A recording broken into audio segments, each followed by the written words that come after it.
This Halloween, kids in Pecatonica and Byron may end up with double the fun, as many in those communities refuse to accept that trick-or-treating may not be held on the 31st. Leaders posted on the Pecatonica Village Hall Facebook page that this year's trick-or-treating will take place Sunday, October 29th. Myself, as well as the board, we're listening to all of the people from town.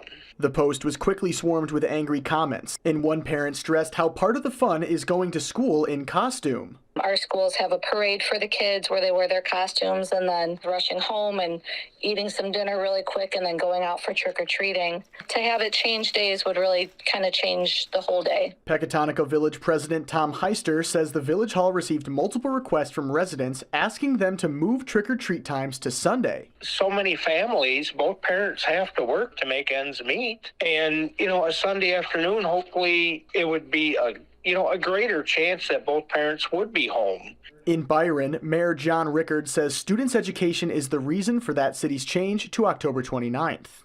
It was not going to be a school day, so we wouldn't be trampling over the end of school, the time to get things started, and parents having to worry about homework. In the Pecatonica Village Hall Facebook post, one comment suggested attending the town's next board meeting to make their voices heard.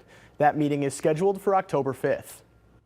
Thank you, Jake. And for the past 2 years, Roscoe made the decision to move trick or treat from Halloween to the weekend. This year, they will return, though, the tradition to October 31st, following a Board of Trustees vote.